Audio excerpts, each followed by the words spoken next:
Let me ask you something before we even begin. What if you did everything right your whole life? You worked hard, saved consistently, invested patiently, avoided major mistakes, and still struggled in retirement. I know that sounds uncomfortable, but it happens more often than people admit. Not because people are lazy or careless, but because retirement doesn't usually fall apart all at once. It leaks, quietly, slowly. And most people don't notice until it's too late. So today, I want to talk to you like it actually matter as you move toward retirement in 2026. And yeah, there are a few points in here that catch almost everyone off guard. Hi, I'm Imran, the instructor of finance courses and data analyst. Let's start with healthcare, because honestly, this is where retirement plans crack first. If you're retiring before age 65, you're not on Medicare yet, and that gap alone can cost you thousands every single year. Some people have retiree coverage through an employer. Some qualify for marketplace plans. Some don't. But here's what most people forget to check. It's not just about having insurance. It's about whether your doctors are covered, whether your prescriptions are covered, whether the specialists you rely on are suddenly out of network. You might find a cheaper plan and think you're being smart, then realize later that your medication costs triple, or your doctor is no longer included. That's not a small inconvenience. That's a long-term financial drain. So before you retire, you don't just ask, do I have health insurance?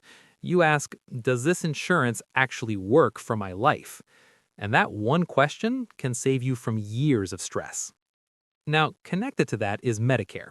And I'll be honest, Medicare is way more confusing than people expect. A lot of folks assume it's automatic and simple. It's not.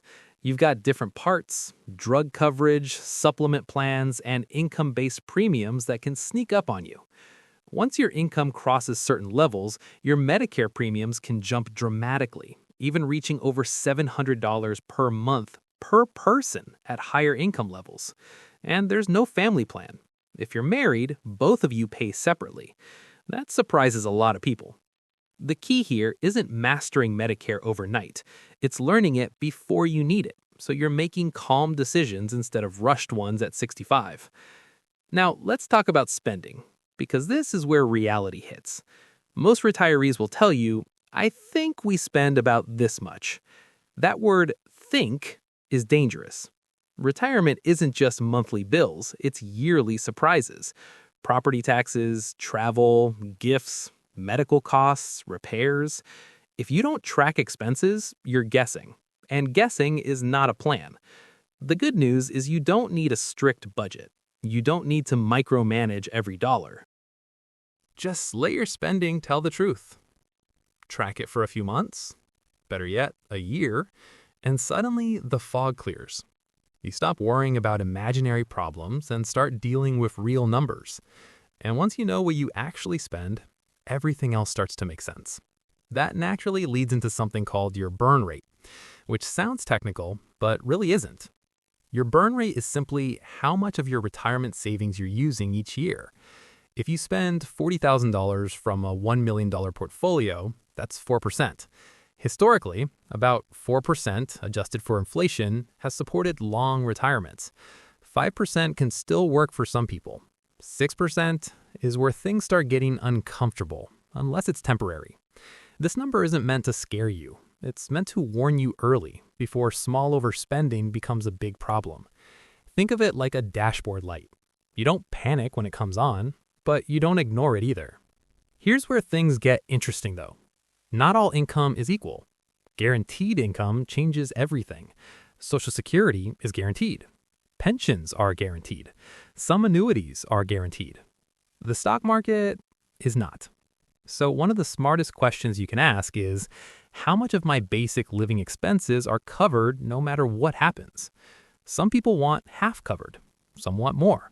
There's no perfect number, but the more guaranteed income you have, the less the market controls your emotions. And that peace of mind, especially in retirement, is incredibly valuable.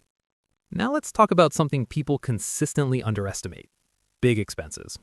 Retirement doesn't pause life, it just changes the paycheck. Cars still need replacing. Homes still need repairs. Weddings still happen. Trips you've dreamed about for years finally show up on the calendar.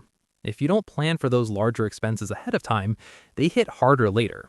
Even just writing them down forces your brain to prepare. Surprises hurt a lot less when you've already imagined them. And now we get to one of the biggest decisions in retirement: when to take Social Security. This is not an emotional decision, even though people treat it like one. Claiming early locks in lower payments forever. Waiting increases lifetime income, especially for couples.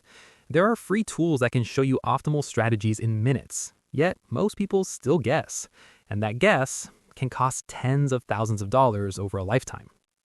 Another area people struggle with is cash. Cash feels safe. It feels comforting. And yes, you absolutely need some, but holding too much cash for too long quietly erodes your purchasing power. Some retirees want multiple years of cash on hand. Others keep about 1 year. There's no single right answer. What matters is understanding that cash is a tool, not a long-term solution. Taxes don't disappear just because work ends, and this catches people by surprise. Traditional retirement accounts are taxed as ordinary income. Roth accounts can be tax-free if you follow the rules. Taxable accounts are taxed only on the gains. Pulling from the wrong account at the wrong time can raise your taxes, reduce healthcare credits, and even increase Medicare premiums. The goal isn't perfection. The goal is being intentional year by year. Finally, let's talk about simplicity, because retirement gets easier when life gets simpler. Fewer accounts, fewer investments, clear beneficiaries. Retirement is already mentally demanding. Complexity adds stress you don't need. And please don't skip this part. Wills, powers of attorney, health directives. These aren't about money. They're about protecting the people you love. Retirement planning isn't about doing everything perfectly. It's about being aware. Most people don't fail retirement suddenly. They drift into trouble quietly. And if you're listening to this right now, thinking about these things, even a little, you're already ahead of where most people start. Slow down. Take a breath. Focus on one step at a time. Because at the end of the day, the best thing money can buy isn't stuff. It's peace of mind. Thanks for watching. If you like this video, subscribe and share with others.